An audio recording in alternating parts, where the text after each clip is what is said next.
동영상을 시청해 주시는 시청자 여러분, 한 주간도 안녕하셨습니까?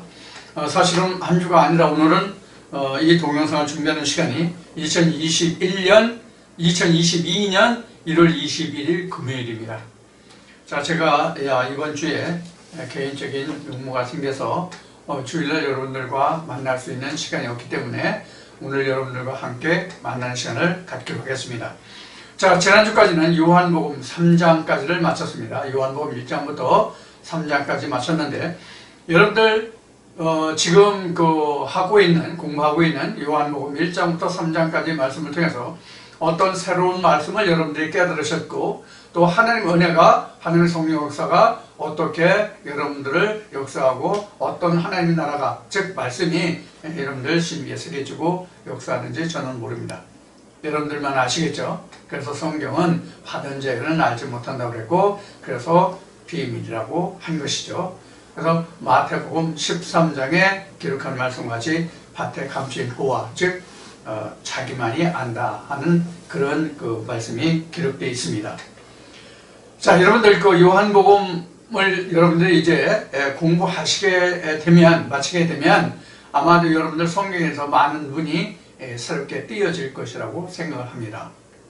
자, 그래서 여러분들이 이 요한복음 4장을 제가 동영상을 올릴 때 거기다 이제 기록하는 글이 주의 깊게 처음부터 끝까지 관통되는 말씀으로 관심 있게 들으십사, 그 맥을 이어서 들으십사라고 말씀을 드립니다. 성경은 이렇게 부분적으로 기록되어 있는 것이 아니라 성경은 전부 다 그 연결고리를 가지고 있습니다. 그 연결고리를 가지고 여러분들이 성경을 해석해야만 성경 66권이 요한계시록 10장에 기록된 말씀같이 작은 책으로 생명의 역사로 나의 신비에 기록돼서 그것이 나의 지성소, 내게 하나님 나라가 이룩되는 그런 천국이 건설되는 것임을 여러분들 오늘도 명심하시고, 이 시간 여러분들과 함께 나눌 요한복음 4장 말씀에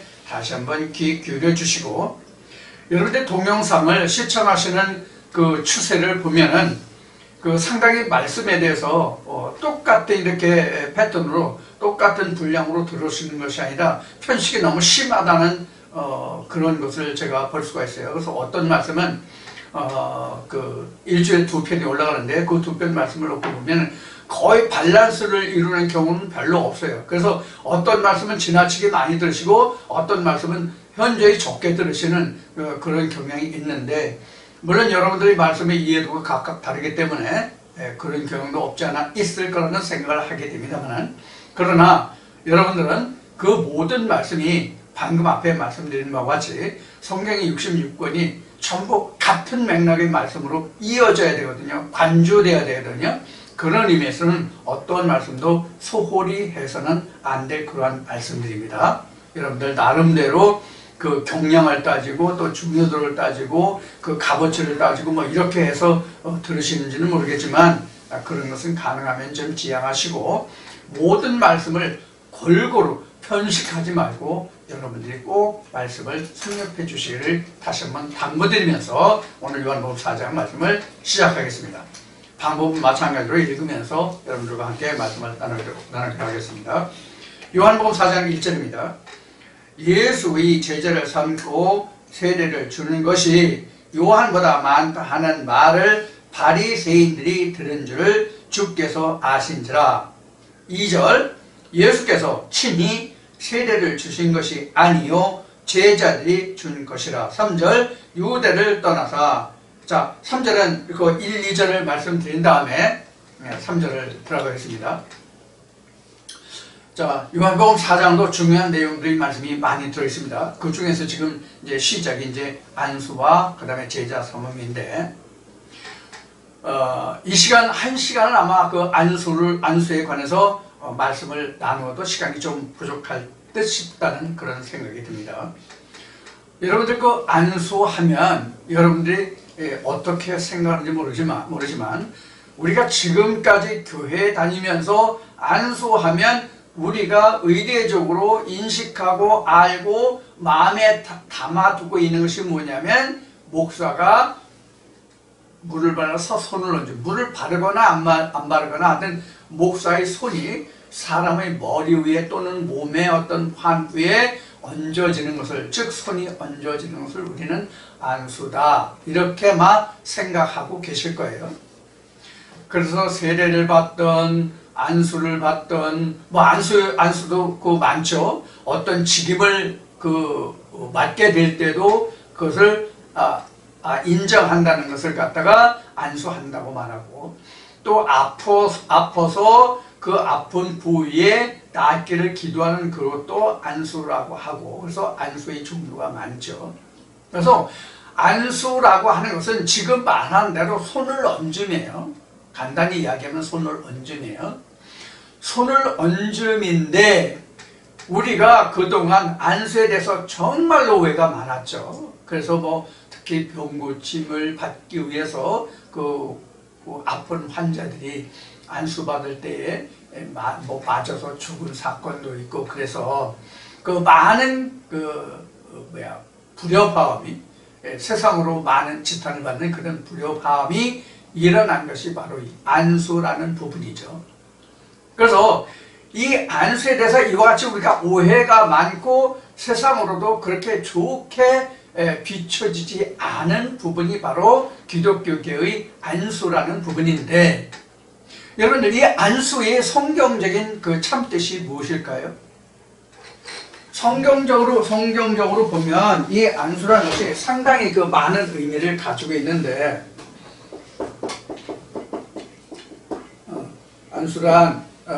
안수란 많은 의미를 가지고 있는데, 첫째적으로 보면 뭐가 있냐면 인정이에요. 인정 또는 인가 또는 허가 또는 허락, 이런 그 의미를 가지고 있어요. 뭐 인정, 인가, 허가, 허락, 이런 의미를 가지고 있어요. 이런 의미를 가지고 있는 것이 바로 어떤 뜻이냐면, 방금 전에도 말씀을 드렸듯이 그 신학을 이수하고 목사고시를 봐서 목사고시에 합격하면 당신은 목사로서의 자격을 준다고 해가지고 목사 안수를 받죠. 이것도 안수예요. 그렇죠? 그런 안수를 보면 인정, 인가, 허가, 허락, 이런 것이 있어요. 그런 의미가 여기 들어있다고요. 그래서 안수라고 하는 것은 바로 인정하다의 그 의미가 들어있어요. 그 다음에 이 안수가 뭐냐면, 그 다음에는 드러남이에요. 드러남이 안수예요. 예를 들어서 출애굽 때에 모세가 그 히브리인으로서, 히브리 자식으로서 아들 낳으면, 그때 당시에는 키울 수 없었죠. 딸은 키울 수 있었지만 아들은 키울 수 없었죠. 근데 몰래 키웠죠. 근데 그걸 더 이상 숨길 수가 없어서 갖다 내버리는, 갈대 상자에 넣어서 애를 갖다 버리는 그러한 일로 인해 가지고 그가 바로의 공주의 눈에 띄어서 그 건짐을 받는 그런 역사가 기록되죠. 그래서 사실은 모세라는 말이 바로 안수라는 의미를 가지고 있다, 이렇게 보셔도 무방합니다. 왜 그런가 하면, 모세는 갈대 상자에 숨겨져서 버려진, 죽은 것과 마찬가지잖아요. 그런데 바로의 공주에서 물에서 건짐을 받았어요. 그래서 바로란다. 모세가 건짐을 받았어요. 그래서 모세가 건짐을 받았기 때문에 모세라는 사람이 어디에 드러났어요? 애굽에 드러난 바 됐죠. 그렇죠? 애굽에 드러난 바 됐죠. 그래서 안수라는 것은 다른 의미로 얘기하면 드러났다의 의미를 가지고 있습니다. 그 다음에는 어떤 뜻을 안수라는 의미에서 가지고 있는가 하면, 이 안수라는 말은 지금 여기 드러나면서 보았은 것 같이 안수라 하면 뭐냐면 이런 의미도 가지고 있어요. 사망에서 생명, 이것도 안수의 의미가 여기에 들어있어요. 자, 그러면 이러한 의미를 큰 뜻으로 보면, 이런 더 이상 생각해 볼 것도 물론 있겠지만은, 우선 이 세 가지를 여러분들에게 대표적으로 말씀을 드릴 수가 있어요. 그래서 우리가 안수라고 하면 단순히 사람의 어떤 의식, 요식 행위, 이러한 것을 우리가 안수라고 하는 것이 아니라, 안수라고 하면 이와 같은 광범위, 이와 같은 큰 뜻을 가지고 있는 것이 안수예요. 자, 그러면 1, 2, 3분의 이 세 가지의 예를 들어서 안수가 이러이러한 의미를 가지고 있고 이러한 내용을 가지고 있고 이러한 일들이 안수라는 것을 통해서 일어난다는 것을 알 수 있어요. 자, 그러면 우리가 안수라고 하는 것은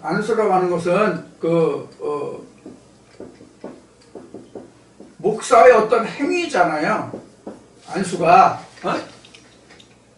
신임 목사가 될 자들에게, 교육을 있는 목사가 될 자들에게 안수를 하는 그 사람이 선임 안수를 받은 선임 목사죠.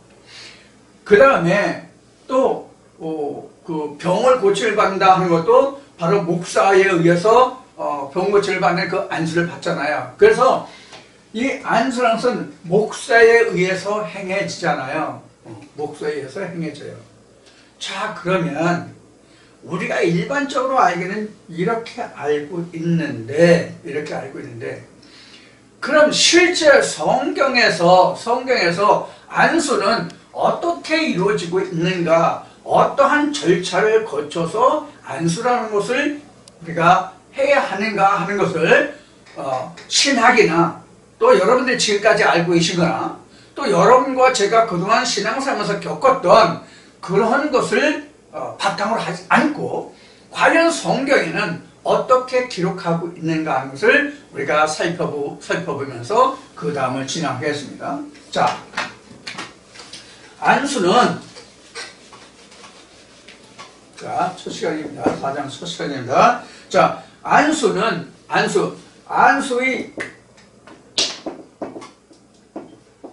조건이라고 할까요? 이런 조건을 한번 보자고요. 조건을 보면 첫째, 민수기 8장 10절로부터 봅시다. 민수기 8장 10절로부터 보면 지금 방금 목사가 이제 안수한다고 그랬잖아요. 그렇죠? 간단하게 말하면 목사가 안수한다고 그랬어요. 그러면 실제 성경은 목사가 바로 안수하는 것이 옳은가? 목사가 먼저 안수하는 것이 과연 옳은가? 그것이 정당한가 하는 것을 우리가 어디서 엿볼 수 있냐면 민수기 8장 10절 이하에서부터 우리가 말씀을 보시면 여러분들이 이해하실 수가 있을 거예요. 여러분들 아직까지 이 안수에 대해서 제가 말씀드린 것 같이 이렇게 성경에서 이렇게 기록되어 있고 이러한 절차를 거쳐서 이렇게 안수해야 된다 하는 이야기를 한 번도 아마 들으신 적이 없을 거로 생각합니다. 그러면 민수기 8장에는 어떻게 기록하고 있느냐? 민수기 8장에 보면 출애굽기에서부터 신명기까지 보면은 모세가 시내산으로서 하나님의 계명을 받은 후에 법궤를 만들고 성막을 세우고 하나님을 섬기는 예법과 모든 것이 다 기록이 되는데 먼저 이스라엘 백성 중에 레위 족속을 하나님을 섬기는 지파로 삼았단 말이에요. 아론 지파를 하나님을 섬기는 지파로 삼았는데 하나님은 민수기 8장에서 이러한 레위 지파 중에서 아론 족속이라 할지라도 먼저 아론 족속 앞에 이스라엘 백성들을 모두 회집시킨 다음에 이스라엘 백성들이 레위 족속을 안수하게 하고 그 다음에 레위 족속이 하나님을 섬기는 안수에 들어가는 과정의 기록이 상세하게 기록되어 있습니다. 민수기 8장에. 자, 그러면 지금 민수기 8장을 예를 들어서 말씀드리는 바와 같이 이스라엘 백성들을 이끌어가는 지도자적인 위치에 있는 지파들이 레위 지파요, 그 중에서도 아론 족속이에요. 그런데 그들이 먼저 이스라엘 백성들을 안수하는 것이 아니라 이스라엘 백성들이 먼저 레위 족속을 안수한 다음에 레위 지파가 이스라엘 백성들을 위하여 하나님을 봉사할 수 있었다는 사실이에요. 여러분들 생각은 어떻습니까? 이런 의미에서 보면 안수라고 하는 것은 무엇이냐면 하나님의 백성들 앞에 그자가 하나님 앞에서 하나님의 일을 해도 된다는 이스라엘 백성들이 뭐가 있어야 된다는 얘기예요? 인정이 먼저 있어야 된다는 얘기예요. 쉬운 얘기로 목사가 먼저 있는 것이 아니라 이스라엘 백성들이 있어야 거기에 하나님을 섬기는 우두머리가 있고 그 하나님을 섬기는 우두머리, 그 하나님을 섬기는 우두머리를 그 백성이 먼저 인정해야만 그가 하나님을 섬기는 예법을 행할 수 있다 그런 얘기예요. 그러니까 우리가 일반적으로 생각하는 것하고는 전혀 반대죠. 그렇죠?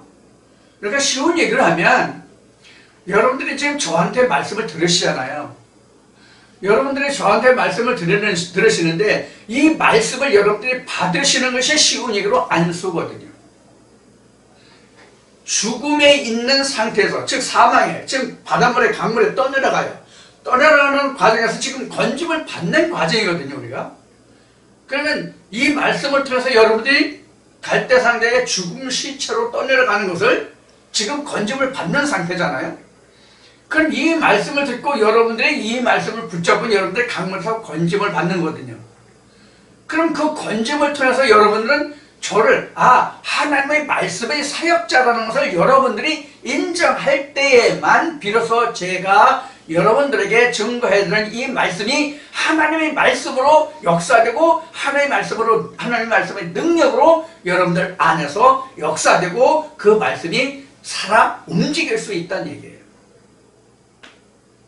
제가 아무리 하나님이라 할지라도 신이라 할지라도 여러분들이 나를 인정하지 않으면 제 입에서 증거되는 말씀은 더욱더 여러분들이 인정 안 하시게 되잖아요.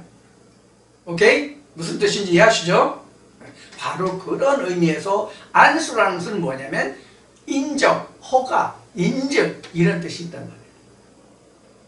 그런 것을 통해서 여러분들은 이 말씀이 지금 말씀드린 바와 같이 각자 마음속에서 이 말씀에 살아 역사해서 여러분들이 이러한 말씀이 나의 영혼을 살려주는 생명이 되는구나 하는 것을 여러분들이 받아들이고 그 말씀을 인해서 제가 알고 있는 하나님을 여러분들 알게 되고 제가 섬기는 하나님을 여러분들을 섬기게 되고 저에게 생명을 주시는 하나님이 여러분들에게 생명을 주시는 결과를 가져올 수 있다는 얘기예요. 무슨 뜻인지 잘 이해하셨죠? 자, 그래서 민수기 8장을 들 수 있고 그 다음에는 그 공관복음에 보면 그냥 공관복음이라고 합시다. 공관복음에 보면 예수가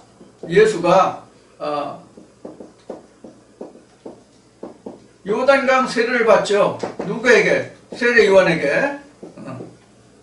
세례요한에게 세례를 받는데 이것도 민수기 8장과 같은 얘기예요. 그래서 예수가 요단강에서 세례를 주는 세례요한에게 가가지고 세례를 받죠. 그때 세례요한이 예수에게 뭐라 그래요? 내가 당신한테 세례를 받아야 되는데 당신이 나에게 세례를 받으러 오니 이게 어쩐 일이냐? 나는 등에 할 수 없다. 이렇게 말하죠. 이에 대해서 예수의 답이 뭡니까? 내가 나를 안수하라. 그래서 너와 나 둘이 합하여 하나님의 소원을 이루자 하는 말씀이 나오죠. 자, 이 크게 지금 두 가지를 얘기했어요. 먼저 민수기, 그 다음에 공관복음에 마태, 마가, 누가 이렇게 이제 이 말씀이 나오죠. 예수의 요단강에서 세례받는 거.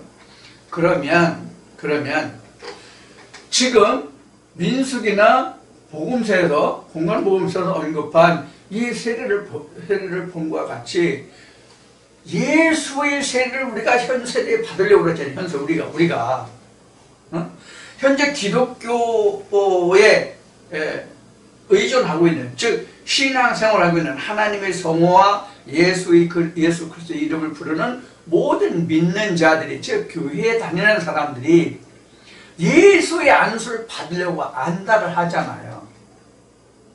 그런데 지금 민수기나 복음서에 기록된 말씀으로 보면 지금 이제 요한복음 4장도 같아요. 지금 공간복음만 얘기했지만 요한복음도 같아요. 그걸 설명하고자 해서 지금 이렇게 정확하게 이야기하는 거예요. 세례에 대해서 알아야 되기 때문에. 자, 이렇게 해서 보면은 우리는 지금 예수에게 세례를 받으려고 하지만 이것이 아니라 우리는 먼저 예수를 세례해야 된다는 문제가 나와요. 민수기에서는 하나님을 섬기는 제사장들을 이스라엘 백성들이 안수한 후에 그들이 이스라엘 백성들을 위해서 하나님을 섬길 수 있게 됐다면 신약에 와서는 백성들이 먼저 예수를 안수해야, 즉 하나님의 종들이, 내가 하나님을 믿는다면 내가 하나님의 종이잖아요. 목사직분을 가지고 있는 사람은 하나님의 종이 아니에요.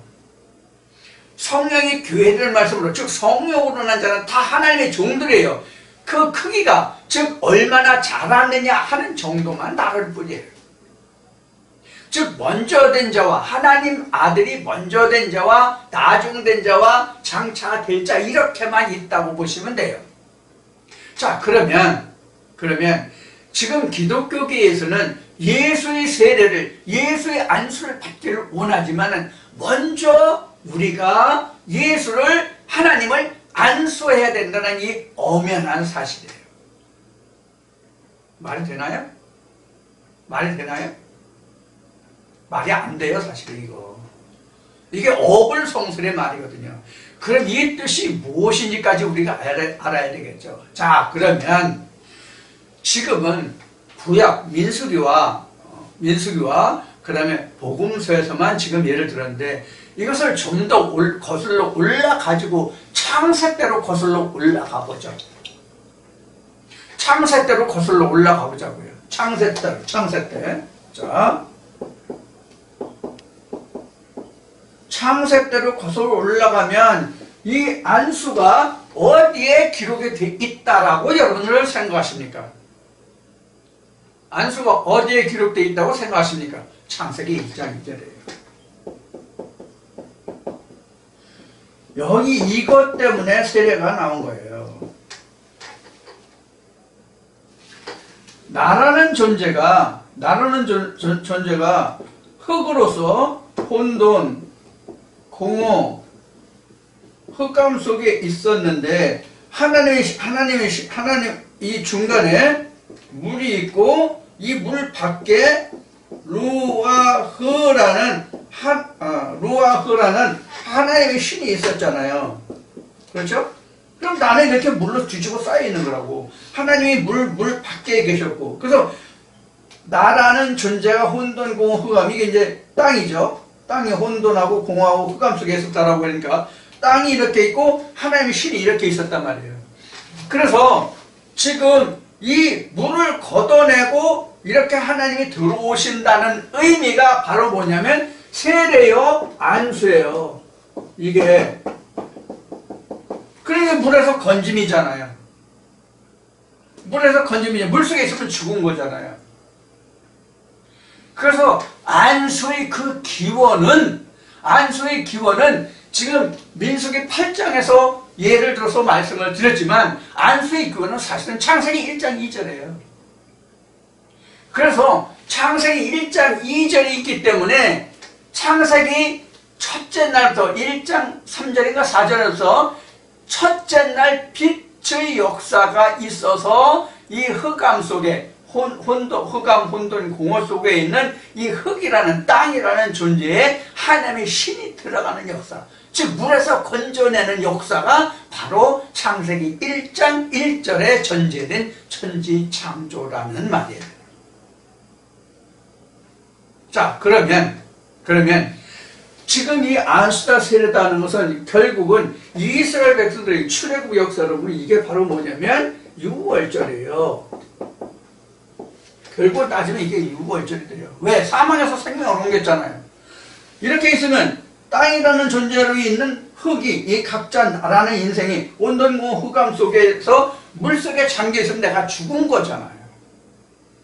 하나님의 세례를 받아잖아요. 하나님이 건져주시잖아요. 그럼 우리가 어떻게 건짐을 받습니까? 성령이 교회들에게 하시는 말씀을 인해서 그 말씀을 내가 옳다 시인하면 내가 건짐을 받는 거예요. 그러면 하나님이 먼저 건져 올려주는 게 먼저예요? 내가 옳다 시인하는 게 먼저예요? 내가 성령이 교회 되신 말씀을 듣고 보는 눈, 듣는 귀, 깨닫는 마음을 통해서 과연 그것이 성령이 교회 되신 말씀이다. 그것이 예수 그리스도의 피와 살이다. 즉 레마의 말씀이다 라는 것을 깨닫고 그 말씀을 내가 받아들이면 내가 먼저 세례 요한이 요단강에서 예수를 세례한 것과 같이 내가 예수를 세례하는 거예요. 무슨 뜻인지 이해하셨어요? 이게 세례예요. 그럼 그 다음에 예수가 나를 시인하는 거예요. 예수가 나를 시인하는 거예요. 이게 이제 요한복음 14장에 가서 공부하는 이제 아버지 집에 쉴 곳이 많다는 뜻과 연결되는 말씀이에요. 무슨 뜻인지 이해가 되시죠? 이거 굉장히 중요하고 쉬운 문제예요. 이거 지금 많은 말씀들을 지금 드리고 있지만 이거 굉장히 간단하고 아주 지극히 당연한 얘기라고. 그래서 요한복음 4장에서 시작이 요한의 제자 상과 사문과 예수의 제자 사문에 대해서 기록을 하면서 예수가 제자를 삼지도 않았고 세례를 주지 않았다 이렇게 기록한 거예요. 자, 요한복음 4장으로 다시 돌아가서 봅시다. 예수의 제자를 삼고 세례를 주는 것이 요한보다 많다는 말을 바리새인들이 들었어요. 그렇게 바리새인들이 들었어요. 그런데 이 절에서 실제로 가로하고 기록한 말씀을 예수께서 친히 세례를 주신 것이 아니요 제자들이 준 것이다. 그럼 예수의 제자가 누가 예수의 제자가 되나요? 2000년 전에는 뭐 여기 기록한 이 사도 요한이라든가 베드로라든가 야고보라든가 이런 사람들이 직접적인 예수의 제자가 됐지만 지금 각자 성령이 교회에 들어가시는 말씀을 듣고 신앙생활을 하는 현 세대, 즉 성령의 세대에서는 내 안에 역사라는 말씀과 말씀들이 세례 요한 요한도 되고 세례 요한도 되고 사도 요한도 되고 베드로도 되고 야고보도 되고 뭐 다 되는 거예요. 그 말씀들이 인정될 때 방금 앞에 말씀드린 것 같이 보는 눈, 듣는 귀, 깨닫는 마음을 통해서 시인되는 그 말씀이 예수가 되고 생명이 되기 때문에 그 말씀이 나를 하나님께로 이끌어 간단 말이에요. 그래서 제자가 했다고 하는 얘기는 바로 지금까지 이야기한 그 절차를 거쳐야만 예수가 드러나고 그 다음에 내가 드러난다는 뜻이에요. 예수가 반드시 먼저 드러나야만 내가 드러날 수 있습니다. 내가 먼저 드러나고 예수에 의해서 하나님에서 내가 먼저 드러나고 하나님과 예수가 드러나는 것이 아니라 내가 먼저 하나님과 예수를 드러내면 요한복음 3장 지나왔지만 요한복음 3장 16절에 이런 말씀과 같이 독생자 예수를 예수님을 것은 세상이 멸망치 않고 저를 믿는 자보다 멸망치 않고 영생을 얻게 하려 함이라 한 말씀과 같이 우리가 먼저 그를 믿는다고 시인하면, 그래서 다른 말씀에 입으로 시인하여 마음으로 믿어 입으로 시인하면 그것이 곧 구원이라는 말씀과 같은 얘기예요. 내가 입으로 먼저 시인하는 게 바로 예수를 안에서 하는 것이거든요. 그래서 요한복음 4장에서 4장 1절 2절에서 예수가 세례를 주거나 제자를 삼은 게 아니라 제자들이 했다 이렇게 나온 거예요. 그래서 이것을 다시 요한계시록 가면 이런 말씀을 아시아 일곱 교회들에게 하시는 말씀 중에서 계시록 2장 3장에서 하시는 말씀 중에서 너희가 사람들 앞에 계시록에는 이런 말씀이 여러 군데 나와요. 지금 이제 아시아 일곱 교회를 얘기하지만 여러 말씀이 나오는데 내가 사람들 앞에서 나를 시인하면 나는 아버지 앞에서 너를 시인하리라 이 얘기예요. 그런 뜻의 말씀이 요한복음 4장 1절 2절에 기록된 말씀이고 이 말씀의 근원은 어디에서 왔느냐면 바로 창세기 1장 2절이 가장 단초된 근원이고 그 다음에 민수기 8장 그 다음에 복음서에 기록된 말씀 그 다음에 요한복음 4장에 기록된 말씀이 이거예요. 무슨 뜻인지 아시겠죠? 제가 생각하기에는 가장 쉽게 설명을 드렸어요. 이러한 과정을 거쳐야만 우리는 예수 그리스도가 내게 먼저 드러나고 예수 그리스도가 나를 여리고성을 무너뜨리고 가나안 본토에 들어가서 그때부터 나는 하나님 나라를 경작하는 자가 되는 거예요.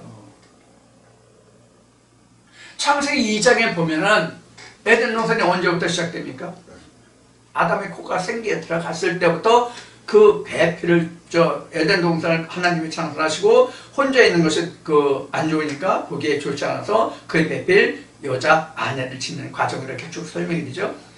그러면 아담에게 에덴 동산이 건설되고 아내가 있고 그거로 끝인가요? 아니잖아요. 아니잖아요. 생명나무 열매까지 맺어야 끝이잖아요. 생명나무 열매를 먹는 게 내가 예수 그리스도를 먼저 시인해서 그와 내가 함께 더불어 먹고 마시는, 내가 내 안에 내가 내 안에 있으면 아버지로서 함께 더불어 먹고 마신다는 말씀이 그것입니다. 이렇게 우리가 안수다 세례다는 말이 바로 이러한 의미를 가지고 있어요. 그래서 유월절이라는 말을 했어요. 그래서 안수나 세례는 유월절이요, 구원이요, 거듭남이요, 그런 이야기가 되는 거예요. 결코 다른 뜻이 아니에요. 똑같은 이야기예요. 표현만 다를 뿐이에요. 표현만 달라. 글자만 달라. 내용으로 들어가면 그 결국은 똑같은 거예요. 그래서 예수가 직접 제자를 삼는 게 아니라 먼저 내가 말씀을 시인한 후에 내가 그의 제자가 되는 거예요. 이게 서로가 내 안에 아버지 안에 이렇게 그 증거된 말씀이에요. 이제 요한복음 14장에 가면 다시 이제 이 말씀을 나누게 될 것입니다.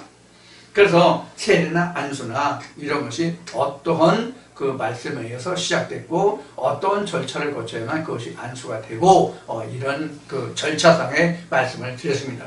이건 제 얘기가 아니라 성경에 기록된 말씀을 여러분들에게 자세하게 예를 들어서 성경을 예를 들어서 말씀을 드렸습니다.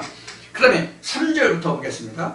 유대를 떠나사 다시 갈릴리로 가실새 사마리아로 통행하여야 하겠는지라 사마리아에 있는 수가라 하는 동리에 이르시니 야곱이 그 아들 요셉에게 준 땅이 가깝고 거기에 또 야곱의 우물이 있더라. 예수께서 행로에 본하여 우물 곁에 그대로 앉으시니 때가 제 6시쯤 되었더라. 이렇게 읽었어요. 자, 요걸 좀 그림으로 좀 쉽게 이해할 수 있도록 그리고 이 말씀을 보도록 하겠습니다. 지금 예수가 가고자 하는 데가 어디예요? 예수가 가고자 하는 목적지가 갈릴리죠. 예수가 가고자 하는 목적지가 갈릴리예요. 여기가 목적지예요. 그래, 예수가 현 위치가 어디예요? 예수 현 위치가 어디예요? 현 위치가 유대 땅이죠? 그렇죠? 유대 땅에서 어디로 가요? 어디를 거쳐가요? 사마리아를 거쳐가야 되죠? 그렇죠? 지금 이 현 위치예요. 예수 현 위치. 현 위치. 여기는 어디예요? 경과지예요. 경과지. 거쳐가야 할 지역이에요. 선생님, 이렇게 있어요. 그래서 이렇게 있는데 예수가 지금 현대 유대 땅에서 저 고향 갈릴리로 가려고 하니까 사마리를 경유해야 된다는 의미예요. 지금요. 이 말씀의 설명이. 그런데 여기에 뭐가 있어요? 수가성 여인이 있죠. 수가성 여인이 있고 야곱 우물이 있어요. 지금 이런 상황이에요. 자, 그래서 지금 예수가 여기서 지금 제자들과 함께 있죠. 제자들과 함께 있는데 사마리아 땅 여기에 와가지고 야곱 우물이 여기에요. 야곱 우물. 야곱 우물 여기 있어요. 그래서 예수하고 그 다음에 산마리아인하고 이렇게만 있어요. 어디에? 야곱 우물에. 나머지는 어디 갔어요? 제자들은 먹을 거 사러 갔어요. 먹을 거 사러 갔어요. 그래서 지금 현재 야곱의 우물에는 예수와 사마리아인 둘만 남아 있어요. 근데 예수가 예수가 이 사마리아인 보고 뭐라고 얘기해요? 물 좀 달라고 얘기해요. 자, 다시 봅시다. 유대를 떠나서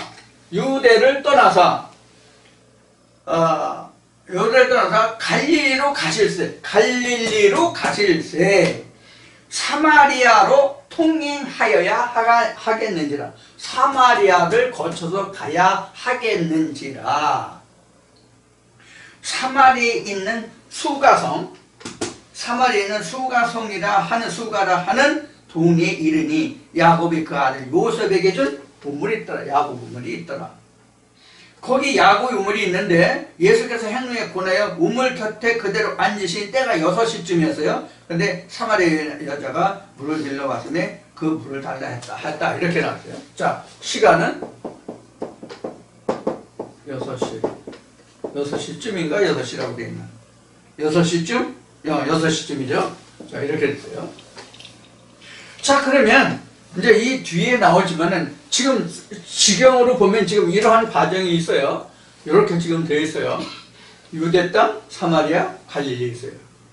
자, 그러면 우리가 여기서 사마리아에 대해서 좀 알아볼 필요가 있겠죠. 사마리아. 이 사마리아는 우리가 성경의 역사로 보면,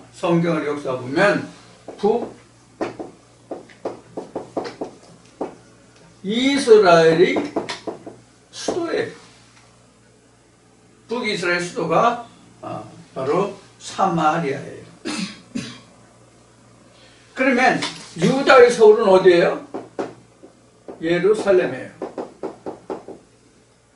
유대의 수도는 예루살렘이에요. 그 법궤가 있는데 저 평화의 터전이라는 뜻이죠. 그래서 당시에 이스라엘이 이렇게 남유다, 북이스라엘 이렇게 양분되어 있던 시대예요. 언제? 예수 시대에.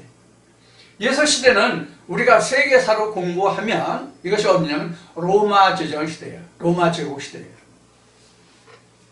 근데 이때 당시에 사마리아가 북이스라엘 수도로 있을 때 유대 땅 예루살렘에 유대 땅이 이렇게 남북으로 갈라져 있을 때 이때 당시에 세계 패권을 잡고 있던 나라는 우리가 잘 아는 바와 같이 성경에 많이 나오죠. 특히 이사야서에 많이 나오죠. 아수르라는 나라예요. 특히 여러분들 유다 땅을 가장 괴롭혔던 북이스라엘이 멸망하고 유다를 가장 힘들게 했던 그때가 언제면 아수르왕 그 랍사게라는 대신이 있을 때 그 랍사게 와서 그 유다 성벽에 와서 이스라엘 방으로 유대를 상당히 하나님의 경망대에 일컬었던 그런 시절이 이제 이사야 보면 잘 기억이 나오죠. 그래서 이 사마리아는 일찍이 이 아수르의 나라의 아수르 왕의 지배를 받았고 이 아수르 왕이 사마리아 사람들을 아수르로 데려갔고 아수르 사람들을 사마리아로 데려와서 이렇게 혼혈 정책을 썼어요. 그래서 같은 이스라엘 백성들의 12지파 중에서 10지파가 북이스라엘에 살게 되었는데 그때가 이스라엘로 보면 통일 이스라엘로 보면 다윗 시대를 지나서 솔로몬 왕 때에 상당히 이스라엘이 흥왕했던 시절이죠.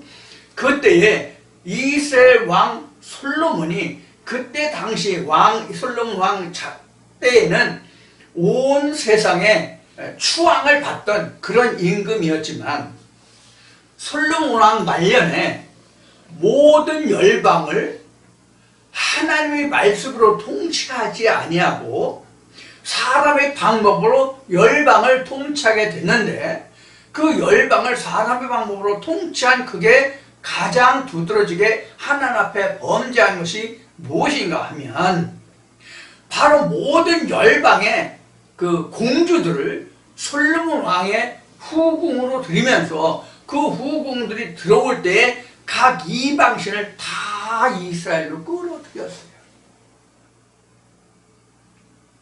이것이 하나님 눈에 악으로 여겨져서 하나님이 솔로몬이 죽고 솔로몬 왕 아들 르호보암과 이스라엘 지파의 한 장수의 아들인 여로보암 간의 10지파와 2지파를 갈라서 10지파는 여로보암에게 붙였는데 그것이 북이스라엘이고 나머지 그 유다 지파와 베냐민 지파가 2지파가 남유다로 있었어요. 그래서 남유다가 북이스라엘이 아수르의 지배를 받게 됐어요. 북이스라엘이 아수르 왕의 지배를 받았던 것은 북이스라엘의 왕인 여로보암이 하나님을 경외하지 않고 이스라엘 백성들이 1년에 3차례씩 예루살렘에 이르러서 하나님 앞에 남자는 보여라 하는 말씀이 여러분들 민수기 말씀에서 보셨나요? 그와 같이 이스라엘 백성들이 1년에 3차례씩 예루살렘 성전에서 하나님 앞에 나가도록 되어 있는 그 절기 때마다 북이스라엘에 있는 백성들이 남유다로 가면 이 백성들이 나의 백성이 안 되고 남유다의 백성이 될 것이라고 우려를 해서 이스라엘의 절기 엇비슷하게 북이스라엘에 뭐를 만들면 절기를 만들었어요. 그래서 북이스라엘 백성들이 예루살렘에 가서 하나님 앞에 보이라고 한 그 말씀을 어기게 된 거예요. 하나님 앞에 악을 행하게 된 것이죠. 그래서 북이스라엘이 진이 멸망하게 된 거예요. 그러면 남유다도 북이스라엘은 남유다와 서로 형제열을 합해서 연합했으면 좋은데 그렇지 못했어요. 서로 반목했어요. 네가 죽으면 내가 더 클 거야. 내가 커지면 너는 죽을 거야. 서로 자기가 더 커지고자 했던 거예요. 남북 이스라엘이 통합을 해서 둘이 형제가 협력해야 되는데 같은 이스라엘 백성 12지파가 협력했는데 서로 반목했단 말이에요. 그 결과 북이스라엘이 유다 땅을 남겨놓고 죽게 돼요. 멸망하게 돼요. 그러니까 우리가 중국 고전에서 순초전국시대에 순망치한이라는 말이 나왔듯이 입술이 없으면 이가 시리다는 말이 순망치한인데 그와 같은 격이 됐어요. 그래서 방금 앞에 말씀드린 것 같이 유다가 아수르왕 신하인 그 랍사게로부터 가진 조롱을 다 받는 그런 이제 수모를 겪게 돼요.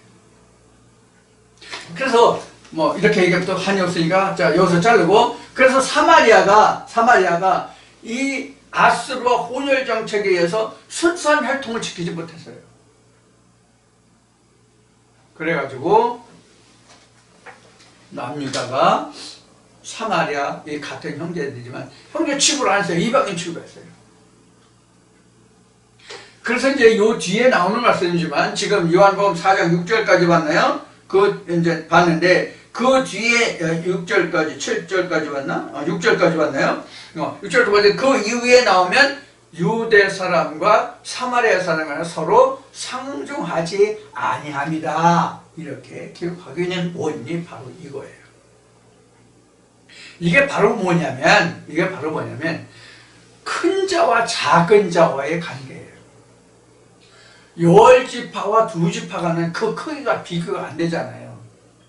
이스라엘이 12지파가 있는데 12지파가 민수기 1, 2, 3장에서 보면 다 레위지파의 족속이 조금 적을 뿐이지 다 비등비등하게 크거든요. 물론 유대지파가 가장 많던가 그렇게는 나와 있지만 그렇게 아주 현저하게 차이가 나는 그런 형제가 없었어요. 거의 비슷비슷한 그런 12형제의 나라들이었어요.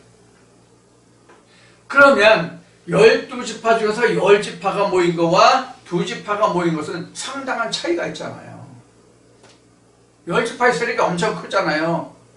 우리 하는 말로 머릿수로 보면 엄청난 차이가 있잖아요. 한 지파에 10만씩으로 한다면 10지파면 100만이고 2지파면 20만 편이 안 되잖아요. 그럼 10대 2잖아요. 우리가 단순 비교하면. 그럼 어느 쪽이 커요? 북이스라엘이 훨씬 크죠. 그래도 남유다에는 그 머릿수로는 그렇다 할지라도 하나님이 전적으로 그래도 히스기야나 이런 그 왕들이 하나님을 온전히 섬기고자 하는 성분이 있었음에 하나님이 붙들어졌고, 하나님이 또 다윗과의 언약을 인해서 남유다를 붙들으셨거든요. 굳건하게. 그래서 남유다가 둔십하지만 끝까지 견딜 수 있었던 것이죠. 결국은 이제 그 바벨론 때 멸망하게 되지만, 자, 그래서 유다는 바로 이렇게 이방인 취급을 받았어요. 같은 동족끼리인데도 불구하고 이방인 취급을 받아서, 지금 예수가 지나가는데 사마리아인에게 물 좀 달라 하니까 같은 형제지간인데도 불구하고 사마리아인하고 유다 족속하고 서로 왕래를 안 하기 때문에, 교통을 안 하기 때문에, 상종을 안 하기 때문에 물 달라는 그에게 왜 당신은 유대인인데 사마리아인에게 물을 달라 하냐, 이렇게 이제 서로 시비가 걸리는 그런 양상으로 이 말씀이 기록됩니다. 자, 6절 봤으니까 이제 봤는데, 지금 6시라는 것이 나왔는데, 6시에 대해서 좀 설명을 드리겠습니다. 지금 현재 영국 그리니치 천문대인가요? 거기를 중심에 가서 지금 날도 그 경도 15도를 기준해 가지고 1시간씩이죠. 그래서 일본하고 한국하고 이 지금 날줄이, 이게 날줄이죠. 날줄, 그 다음에 시줄, 날줄이 15도가 바로 1시간의 차이가 있단 말이에요. 1시간의 차이가 있어요.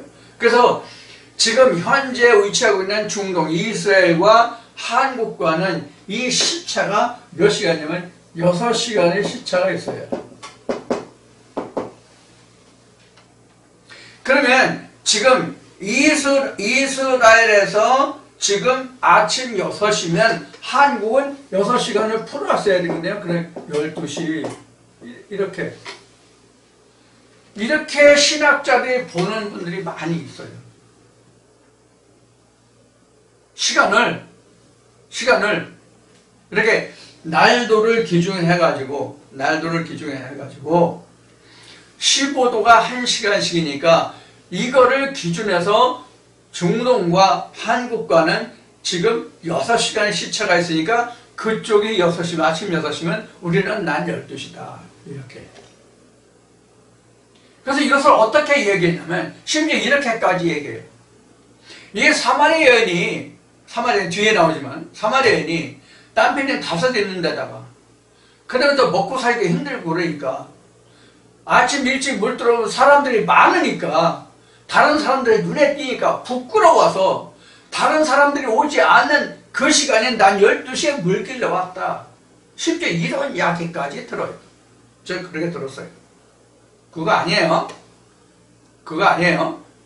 시간은 언제까지든지 영원히 이 성경을 볼 때 성경에 기록된 시간은 현지 시간을 기준으로 해야 맞습니다.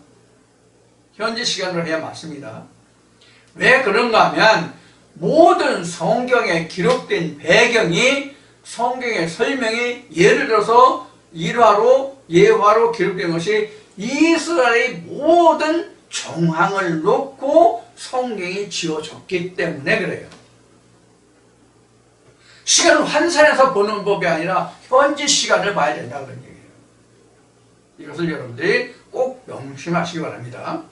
그래서 일어난 사건은 아침에 일어난 사건이에요. 자, 여러분 그렇게 보시면 되고요. 그래서 7절부터 보면 사마리아 여자 하나가 물을 길러 왔음에 예수께서 물을 좀 달라 하시니 이는 제자들이 먹을 것을 사러 동리에 들어갔습니다. 이건 이제 앞에 말씀드렸어요.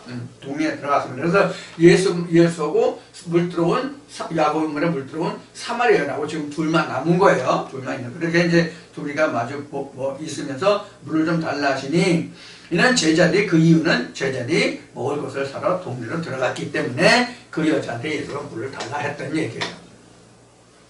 자, 그런데 9절에 보면 사마리아 여자가 가되 당신은 유대인으로서 어째요 사마리아 여자 나에게 물을 달라 하나이까 하니 이는 유대인이 사마리아인과 상종치 아니함일러라. 이렇게 지금 9절까지 지금 말씀을 봤어요. 지금 9절까지 설명 지금 말씀드린 바 같습니다.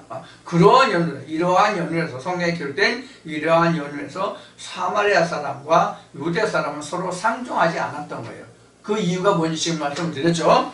참고하시고요. 그래서 10절 보면 예수께서 대답하여 가라사대 내가 만일 하나님의 선물과 또 내게 물 좀 달라 하는 이가 누구인 줄 알았다면 내가 그에게 구하였을 것이요 그가 생수를 내게 주었으리라. 자, 이게 선물과 생수 나왔어요.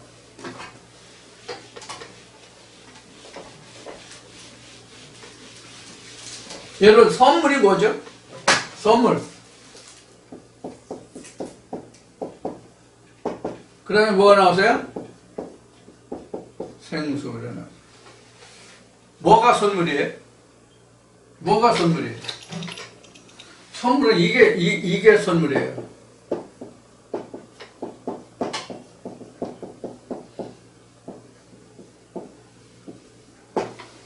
뭐가 선물이에요? 값없이 받는 거예요. 어떤 대가를 주고 대가를 지불하고 받는 것은 구입했다, 샀다 그렇게 얘기하지 선물이다라고 얘기는 안 하죠. 그렇죠? 어떤 대가를 치고 얻어지는 것은 마땅히 내가 받아야 할 상한 가치를 내가 획득하는 거잖아요. 근데 선물은 내가 아무런 노력도 애쓰고 힘쓰지 않아도 어떤 값을 지불하지 않아도 내게 얻어지는 것, 내가 획득한 것이 바로 선물이란 말이에요. 그게 선물이에요. 자, 선물. 자, 그 다음에 생수가 나왔어요. 생수.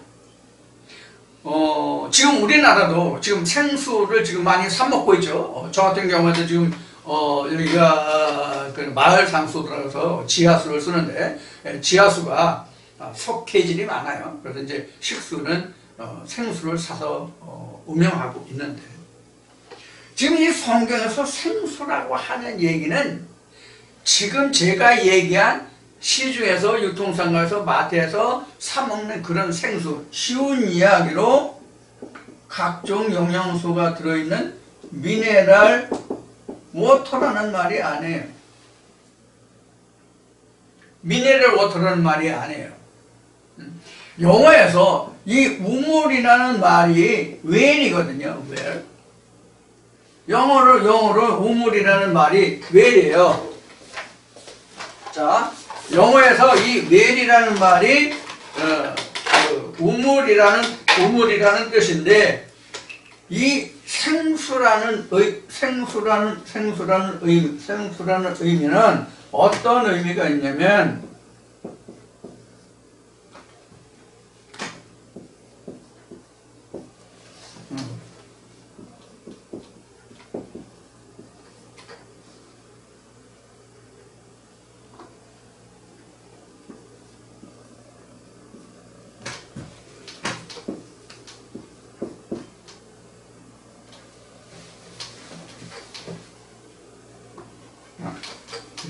이렇게 하는 게 낫겠다.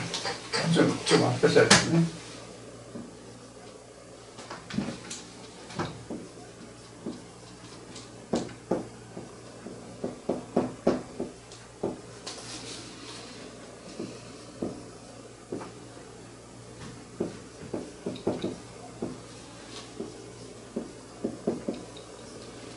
이런 의미를 가지고 있다고 생각하시면 돼요. Everlasting well spring water. 여기에 뭐가 들어가냐면 natural이 들어가요. Natural everlasting well spring water. 그러니까 이 스프링이라는 것은 용수름치다. 여기서 이게 원래 스프링이 우리 그 말로만 용수철이라는 거잖아요. 이 용수철을 우리가 영어로 스프링이잖아요. 봄도 스프링이고 그 지금 용수철도 스프링이고 이제 스프링인데 이게 바로 뭐냐면 이렇게 튀어오르다, 용수섬치다 그런 의미로 쓰는 말이 이제 스프링이에요. 그래서 봄이 이제 새로운 새싹들이, 새로운 생명이 이렇게 용수섬처 올라오잖아요. 그래서 이제 봄을 스프링이라고 하는 거예요. 그래서 이거는 이제 내추럴, 천연적으로 에브러생, 영원히 흐르는 우물인데 스프링 워터다. 솟아나는 물. 그래서 내 배에서 영원히 솟아나는 생수가 되리라. 이런 의미로 설명합니다. 그러니까 이 생수라는 얘기는 그냥 우리가 미네랄 워터가 아니라 생명을 주는 물, 이런 뜻이에요. 생명을 주는 물, 이런 뜻이에요. 그래서 이 생명을 주는 물이기 때문에 에레미야 2장 13절, 에레미야 17장 13절인가 3절인가 보면은 하나님을 생수의 근원이라고 그랬어요. 생수의 근원, 하나님을 생수 근원이라고 그랬다고. 그러니까 예수를 생수의 근원이라고 했어요. 이 생수의 근원이 되는 이러한 생명수를 내게 선물로 주겠다 그런 얘기예요. 그래서 여기서 선물을 바로 생수를 값없이 주겠다 그런 뜻이에요. 생수를 값없이. 이게 선물이에요. 내가 너한테 물을 달라고 하지 않냐? 근데 너는 내가 누구인 줄 알았다면, 생수를 주는 자, 그러니까 생수를 주는 자를 알았다면 내가 원래 내게 이 선물을 구했을 것이다 그런 얘기예요. 근데 이걸 알지 못하니까 예수가 물 달라고 하니까 사마리아인이 뭐라고 그래? 아, 당신이 유대인인데 왜 사마리아인이 나한테 물을 달라고 하냐? 이렇게 얘기한 거예요. 자, 지금 여기까지 이야기하고 시간이 됐으니까 좀 잠시 쉬었다가 여러분들 다시 뵙겠습니다. 잠시 쉬었다 봐요.